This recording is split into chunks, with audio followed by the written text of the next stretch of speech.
right, thank you so much for joining us tonight for our webinar on question and answer with an ADI teacher. Just wanted to give you a heads up that if you'd like to contact us after this, we have lots of ways to do that. I'll put my information up at the end, but you can also check out our Twitter. We are at Argument Driven.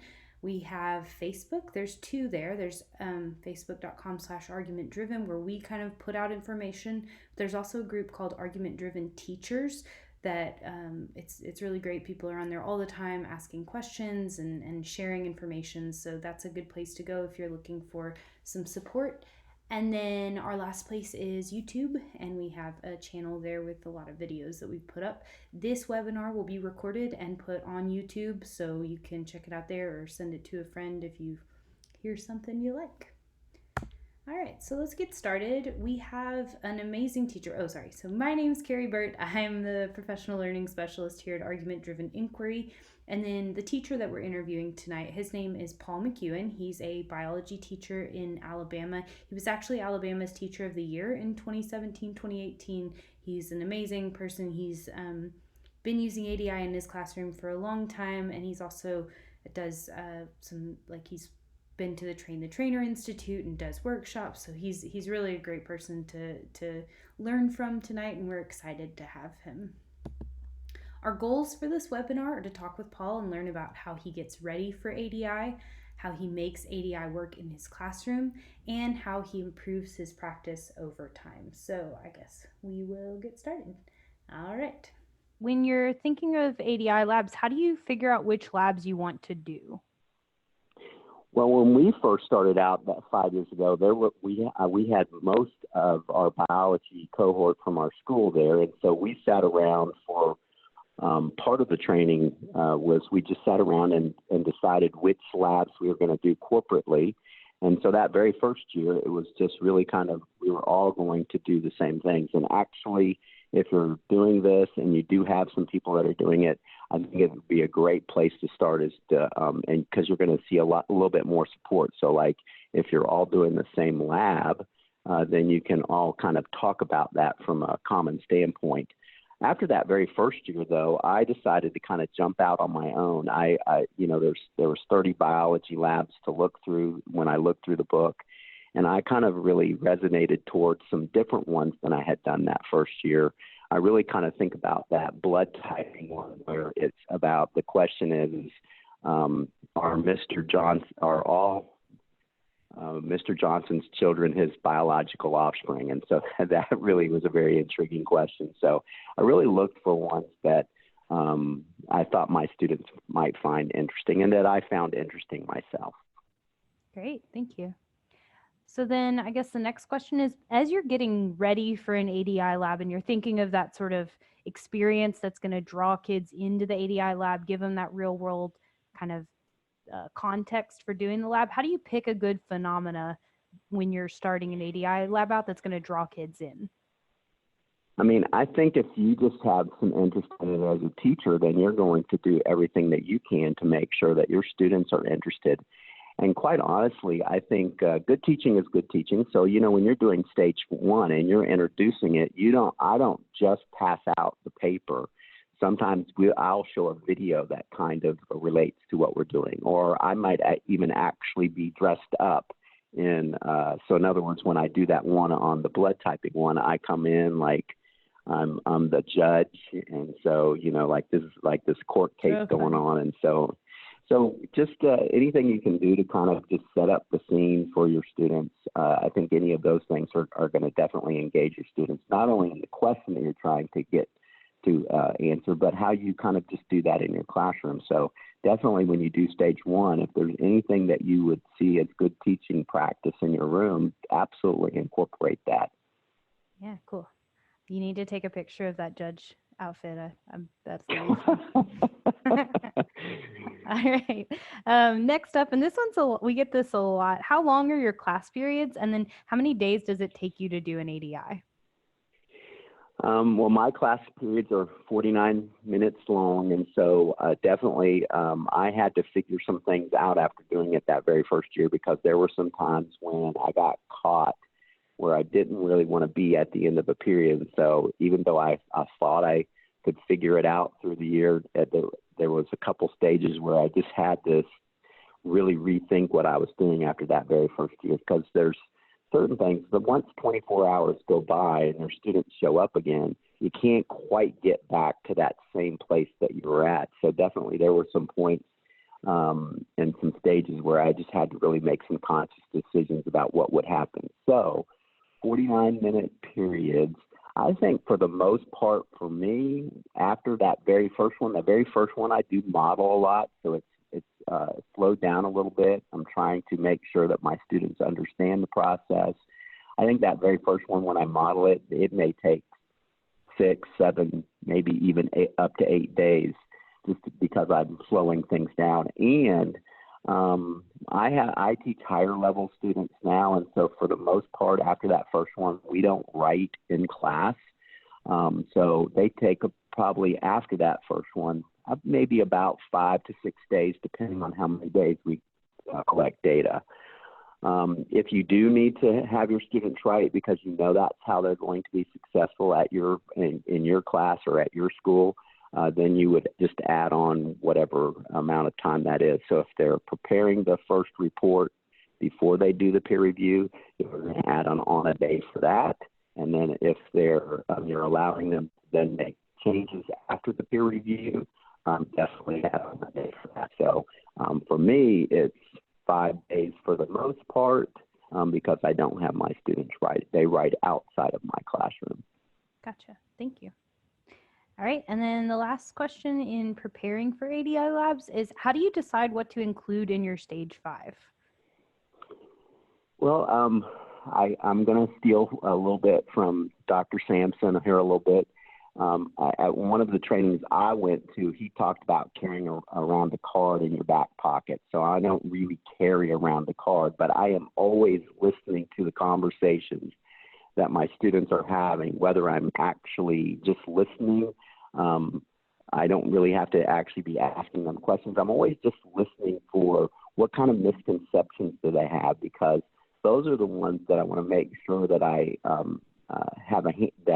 make sure that my students have a handle on when we get to stage 5. Do they really understand things, or do they still have misconceptions? So I'm just really listening, and so that explicit reflective discussion PowerPoint that I use, I'm always changing those pictures in there that help me know whether my students actually understand the scientific concepts without any misconceptions. So I'm just listening, and so I will add things in, take things out, add different pictures in, and so it really is kind of geared toward whatever I'm hearing in my classroom to that particular class. What are they having problems with that I'm hearing even on the very first day?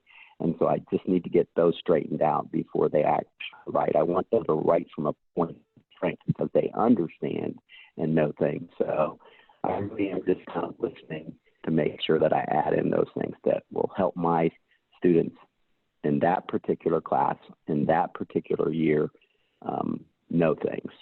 Okay, so you're kind of recreating it like even class by class, but you start Absolutely. with you kind of start with an idea of where it might go and then tweak from there? Exactly. Yeah, so there's always some basic questions that I ask, but when I'm really kind of getting to the scientific concepts that I want them to make sure that they know, I'm definitely adding in pictures that help me know that they can explain to me, so that I know that there aren't any misconceptions. So really, I have a little bit of there, but the pictures that I add in that get at those scientific concepts, and do they understand things, or do they have those change from year to year, class to class. So it just depends on what I hear, and so I add pictures based on that. So cool. Anyway, yes. Great. So that's for the preparing for ADI labs. If you have any, or attendees, if you have any other questions about how Paul gets ready for ADI labs, feel free to hit that Q&A button. We're going to move on to how you manage ADI in your classroom and some tips and tricks. So if you guys have any lingering questions on preparing for ADI labs, feel free to hit that Q&A button and ask, and we'll answer those at the end. All right, so moving on, and fair warning, everyone, we kind of talked about these in advance so that I could have pictures of some of the stuff he was going to mention, but here's your next question. What ADI materials have you found to be most helpful in stages 1 through 4, and how do you use them? Well, all of these things, and I use a lot of them at the beginning of the year, and then towards the end of the year, I don't feel like my students need them because they already know those questions to ask, or they already know how to annotate the text, or they already know how I can help students, from a student to student standpoint, how can I be helpful, respectful to other students. If you see that trifold there, that actually has the same kind of questions that are on the back pocket cards that are on the left of the screen. Those are really kind of the same questions. So at the beginning, I may pass out a back pocket question, but particularly, hey, go ahead and ask that question, and they'll ask that question. It's got a pretty good question they can ask all the way around them. I probably only use that the very first time that we do it. I actually just am finishing up my third one for the year, and so I really on purpose put out the little trifolds at each station. They were right next to the whiteboard, so I said, let's remember that these are the questions you can ask. These are really good questions to ask, and so I could see them picking that up and looking for a really good question to ask, and so those two things are pretty much the same. We always talk about how to be respectful and helpful and be specific when we're giving feedback. And definitely from the annotating text, I think even though my students are upper level students, I actually really do have them do some things when they're reading, because I believe that active reading that they do helps them be a little bit more out of it.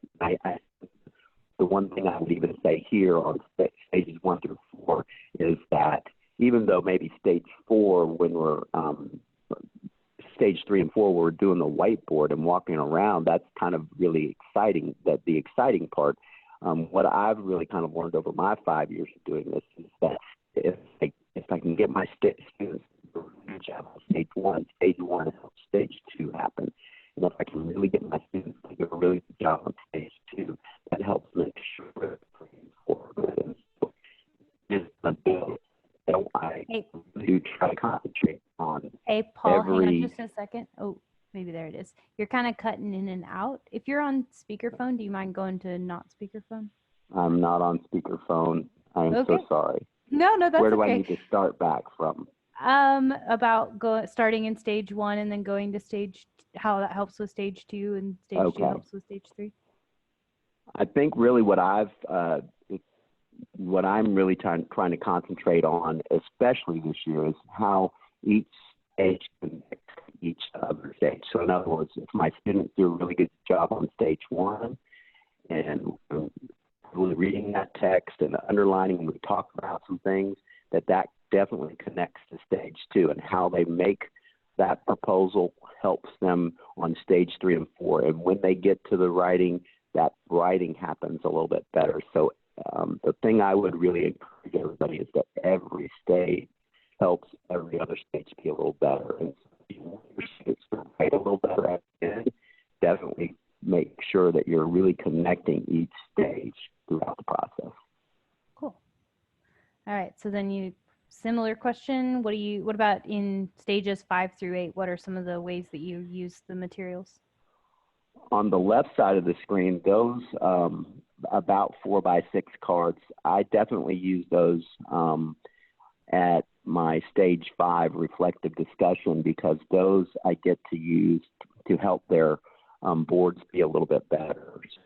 Talk about what the boards look like, but here they get to actually discuss which one's a better board. And so those cards are great that very first time I do this. And so what I really do notice is that, I don't know, this is not that their boards is 100% better after we look at those cards, because then they get to tell me, why is this one better? And so it really does help them kind of get at what would be a better board. When we use the cross-cutting concepts on stage 5 too as well. And I use that all year long. I may not use the poster, but I do have something sitting at their desk where they can pull out those cross-cutting concepts, because when we get to that part, I want them to definitely tie that into one of the 7 cross-cutting concepts. When we do the peer review, every time we do the peer review, and we just did that today on my 3rd one, and so definitely each group had that card sitting in there just to make sure that we're really giving good feedback. So when we talk about being helpful, this is one way we can be helpful. It's definitely not just saying write more. Here's what I need you to write. And so definitely we want to give good feedback so we get better writing. Cool. So a couple more questions on kind of the student side of it. The first one is, how do you manage timing the stages when the students are working at different paces? Like if you've got a group that's finishing super early and a group that's taking forever, like how do you kind of normalize that into some kind of middle, or what do you do? So I really just have to be paying attention. So if I feel like across the room that the 6 or 7 groups that are out there doing a particular stage, I can have a feeling for where they're all at. Definitely the one thing that we always talk about as teachers about ADI is time. And so I have to be willing to give my students another day to collect data if they're not quite finished with collecting the data. And it really just kind of is that feel as a teacher. If you've been a teacher long enough, you kind of know what I mean when I say that. You just walk around the room, you know your students, you feel like your students aren't wasting their time, and everybody's kind of in the same spot, and it would just be better to have a little bit more time, to kind of give them more time to do that. And so there are times when I don't have that kind of written into my lesson plan, but I kind of have a feeling at the end of the period, and it's kind of funny is that how they respond, because I've given them more time. It's kind of like this exhale in the class, like, yes, we get a little bit more time to work on this. So, because they want to do a good job. And so definitely you want to be able to do that. Now, do I have a group of teachers, especially 9th graders? I have to be honest, boys are sometimes a little bit more of the problem. And so sometimes they will kind of mess around. And if one group is kind of messing around a little bit, I kind of let them kind of suffer the consequences. But it's funny is what happens is most of the time they figure out, darn, we weren't where we were supposed to be. I don't want that to happen again. That when we get to the next one, that doesn't happen again. So, it is just one of those things. Sometimes I'll move right along because I only have like one group out of 24 during the day that is kind of messing around. And so I just kind of, we keep on going. So it is just one of those teacher feel things. Great. And do you feel like, so sometimes you push, and then do you find that the groups that are behind catch up, or is it kind of a natural consequence thing? Like if you have that one group that's talk about that. Yeah. So sometimes they, it is harder for my younger students doing it. My 9th graders, I do have 11th graders doing this, and sometimes they kind of manage their time a little bit better. Sometimes with 9th graders, they want to kind of argue with each other a little bit. And so what I just try to encourage them as I'm listening is I say, just pick something to do. Let's pick something to do, decide to go in a direction. I guarantee you, you're gonna either figure out that you're right or wrong and change your direction as you need to. And so sometimes it's just getting them to kind of step out and make a move and do something, because if they keep arguing, they're not really going to do anything. I like to kind of call it I'm a Methodist, and so we like to meet but not really solve any problems. So it's kind of like that same thing. It's just me trying to get a group. If I feel like they're just not getting started, it's like, okay, so we're in a good spot. We just need to decide which direction are we going to go in. And so you just are listening and paying attention. I think that's the most important thing that you can do as the teacher in the room. Cool. All right. Next one, how do you get students to really dig in and talk to each other in meaningful ways during argumentation and peer review? I think a lot of times people get, that first ADI conversations might be a little more surface level. So how do you get them to dive in and go deep with their conversations? I think it really is that so I know I'm going to get asked a question, but it really is kind of how you set up your classroom. So from the very first day, even though I'm not doing ADI on the very first day, it is the culture of the classroom. Our culture is set up on the very first day. And so it doesn't matter whether we're doing ADI or just working in groups, is we are always talking to each other, because I believe that students are going to learn more when they're talking to each other. If I'm doing most of the talking, then I'm doing most of the learning. If they're doing most of the talking, they're going to be doing most of the learning. And so it is just the culture I set up, whether we're doing ADI or not, that actually helps those what they're talking about be more meaningful to them. And so, and a lot richer discussion. So definitely, how can you set that up?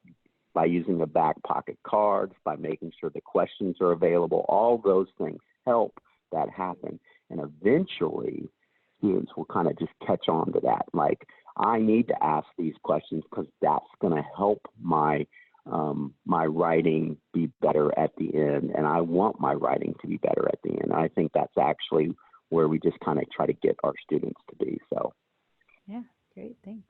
All right. Last one for managing ADI work in the classroom. Again, teachers, if you have any questions, or whoever you are, administrators, whoever you are, if you have any questions that you'd like to ask that we haven't covered yet, feel free to hit that Q&A button at the bottom and type them in, and we'll address those at the end.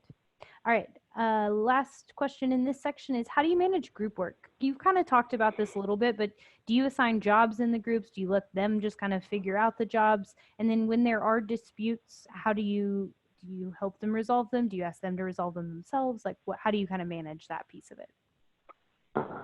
It is just like managing anything else. So definitely, I want to just help them kind of move forward. And so, it is me just kind of listening. And sometimes I might have two people in the group have differing opinions on which direction they should go in. So I will try to help them decide on which way most of the group wants to go, and then they'll go in that direction.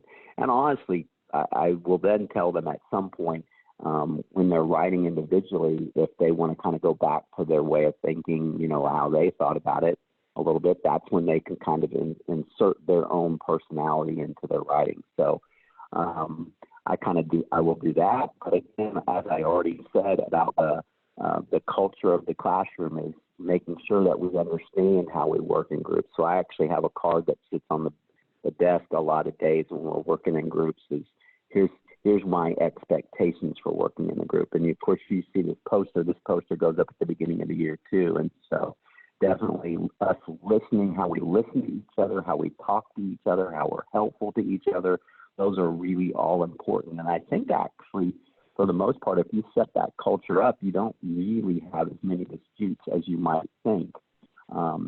As far as assigning jobs, I think because my students are high school students, I don't really assign too many jobs as per se, but I know when I do training for elementary school teachers and middle school teachers, they really love those little lanyards with numbers on them, because then they can give students, if you're number one, here's what you're going to do.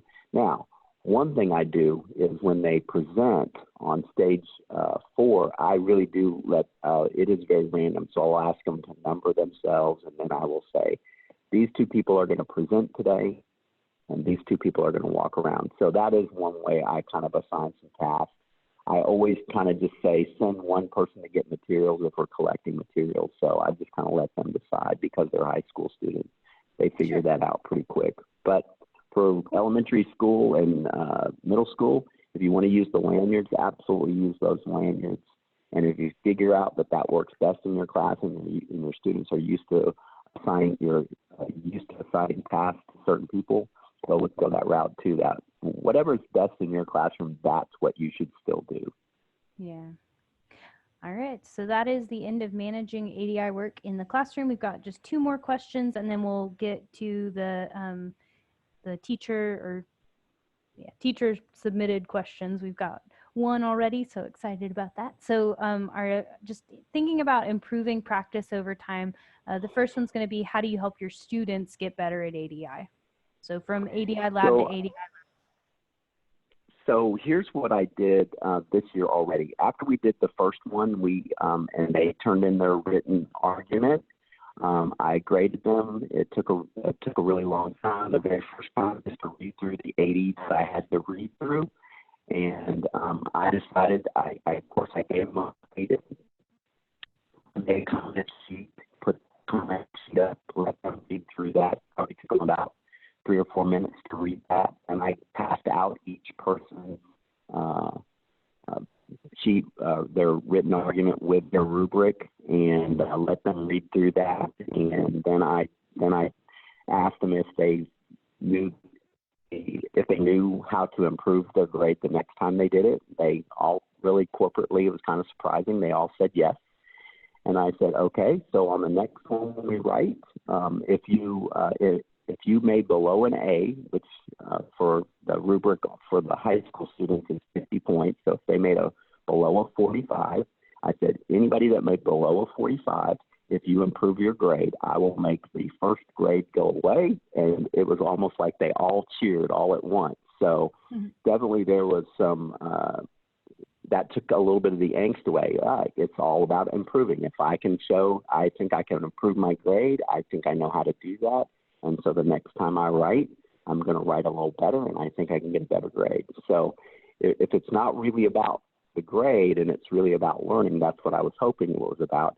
They actually really all did a whole lot better per class, so about 3 to 4 points per class on average. So if the average grade for one class was 40, the next time it was 43, and 3 points on an average for a class was really a whole lot better. So, and they will continue to get better all year long. I think that's the amazing thing. If you really look at how their writing is, you will see as a teacher how their writing is improved from their first one that they do to the 7th, 6th, 7th, or 8th one that you do for the year.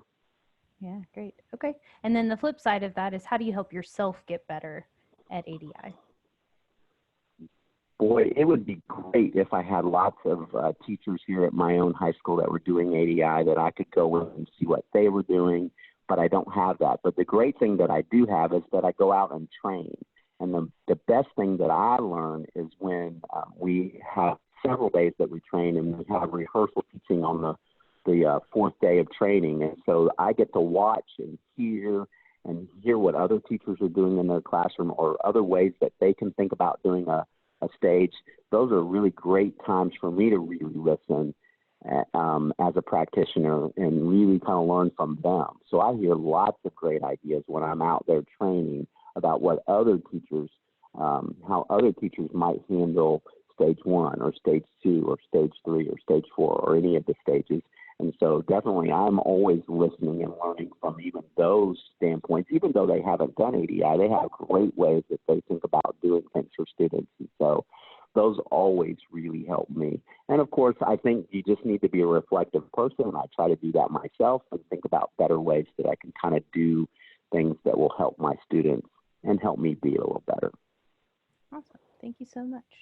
All right, so just going back through it, the goals for this were to talk about how Paul prepares for ADI, makes ADI work in the classroom, and then improves his practice over time. We've got 2 questions up right now, 3. Ooh, they're coming in fast. So if you've got any extra questions, go ahead and type them in. We'll try to get through as many as we can, and then if we can't get to them, we will send you an email with kind of an answer as well. So let's see, we've got just a couple of resources I wanted to put out there. If you are interested in ADI and looking for what this whole thing is, maybe you're kind of new to ADI, just wanted to remind you that on our website, if you go to books and click on the books, there's a way to view the table of contents and read a sample chapter that'll give you the student part of a sample lab, so you can kind of see what this whole thing looks like. So down here there'll be read a sample chapter. You have to kind of scroll down, but it's there for you, so you can see the table of contents, see all the labs that are in all the books, at least their names, and then you'll get to go in depth on one of those. We also have a lot of free downloadable materials. So some of this is stuff that Paul was talking about, peer review guides for different levels, investigation proposals. We have some scaffolds that, especially at the beginning of the year, if your students are brand new to this, might be a good thing to look into. you do want to get them off of those as quickly as possible. They get pretty good at this stuff, but that's a good place to start if you need it. We have tons and tons of support videos and more on the way. So if you go to free resources on our website, you can find those. We have, if you haven't been to a introductory workshop, but you're excited about it, we've got so many coming up in January and February. This isn't even all of them. So we've got them all over the country. Hopefully there's one near you that you can get in on, but you can check that out at argumentdriveninquiry.com/introduction to ADI. We do have more webinars in the works. We sat down and planned out a whole bunch of them, but next month it's investigation proposals. And then in December, we're going to do some strategies for English language learners in each of the stages. So we've got Jen Kashuba coming in to do that one. She's really awesome. I mean, she's our professional learning coordinator. She's great. Okay, so let's get to your questions. The first one is it better to have groups leveled? Oh, this is from Cheryl. Is it better to have groups leveled by similar abilities so one student doesn't have to carry the group, or is it better to mix the students? I have many students below grade level who easily shut down and let others take the lead. Okay, wow, that's a great question.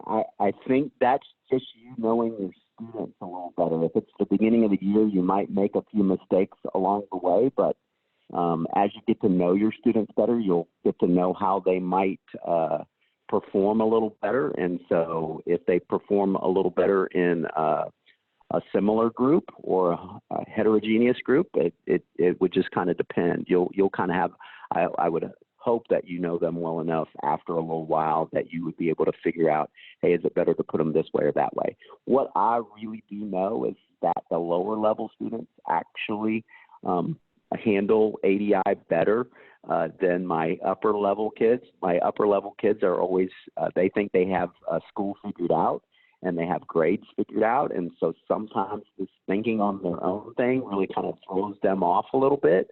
And so they are always trying to hunt the grade.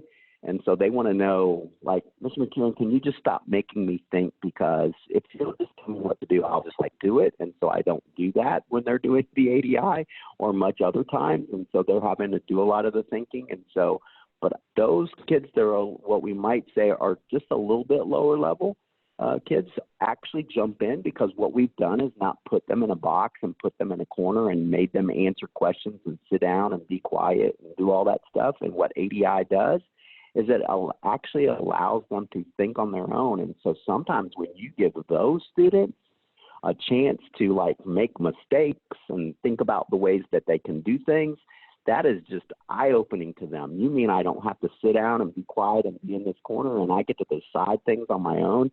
Sometimes those kids oh my gosh, you've given me such power to control how I do this. And so a lot of times they just really open up and do a really, really great job. And so I think that really comes into which ones have you picked, what questions are they really solving, and are those students going to find those interesting?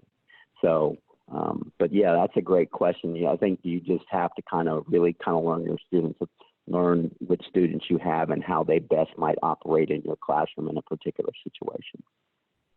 Okay, great.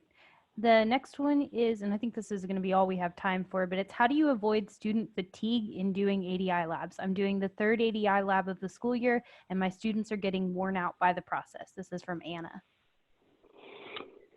Oh, well, that's a good question. I mean, I've heard other people say that they're going to do ADI all year long. And, I kind of look at that and say, oh my gosh, I don't think I can do that. So I am at the third one of the year, but I think there really still is enough space in between things that I don't know if they feel fatigue. Maybe they do. I mean, I just try to space them out along the year. So we will probably do one more this semester, and then we'll probably do about the same amount the second semester. So definitely it isn't something that I do every day. It is something that I really kind of carry out through most of the year. And so definitely when you do that, you're just going to kind of space them out. Definitely we don't do one right after the other. It just depends on what the subject is and what the topic is and where we're at. So, but yeah, definitely that is something to consider. There are some teachers that are going to do, 10 or 12 or whatever, and there could be a possibility that students could kind of get worn out. Again, it's that one thing. You don't do one thing in your class. You do lots of things to give all students all the time something different to do. That's why I think it's great. Just do 8. Do 6 to 8 a year, and then they won't get worn out, and then you can try some other things. So you're just always constantly changing things. I think that, just from a teacher standpoint, would be a great practice to kind of keep in mind. Don't do anything all year long. Do lots of different things for your students, not just ADI, but other ways to do things. Yeah. And Anna, that also, like, I did ADI in my own classroom. We did 6 last year. And I know that feeling, especially with the writing, they are like, oh, we have to write again. So I think maybe sometimes just focusing on different parts in the ADI lab. So like kind of say, they do all of the stages, but you like really focus in on having them, I don't know, do really good boards, and maybe you kind of mix that up, so you do it a little bit differently. Maybe you've been doing you've been doing argumentation session as a gallery walk. Maybe you mix it up and do the sticky note version of it where you have them write down things. Or I always try to, that was my favorite stage to play with, so sometimes I'd have it where the presenter was the only one who could ask questions, or I would have it where the listeners had to only speak in the form of questions, or I don't know, just you can kind of play with it, and that tends to kind of help them see it as something a little bit different. And that, I don't know, that kind of helped my kids. So anyway. I definitely agree with Terry. Definitely do change it up, because after about the third one, they know exactly what's coming. And so just if you just change things up on a particular stage just a little bit, but still get the stage done, that kind of just throws off just a little bit, and maybe it just kind of keeps their interest up. Yeah. All right. Well, that is all of our questions and all of our time. So thank you everyone for joining us. Thank you, Paul, for joining us. I hope this was really helpful, and we do plan to do this again in the future, this next time maybe with an elementary teacher. So we hope everyone will tune in for that. If you have any more questions that you'd like answered, please email me. It's carrie@argumentdriveninquiry.com. You can send me messages on Twitter. You can send ADI messages on Twitter. Find us on Facebook. And this will be posted on YouTube. I'll also email it out, the link to the YouTube video, so that you can rewatch it at your own pace, or share it with somebody who, has a similar question that we asked here, and that might help somebody. So that is all for us tonight. Thank you so much, everyone. Have a great night. And again, thank you so much, Paul. Thank you. Bye-bye.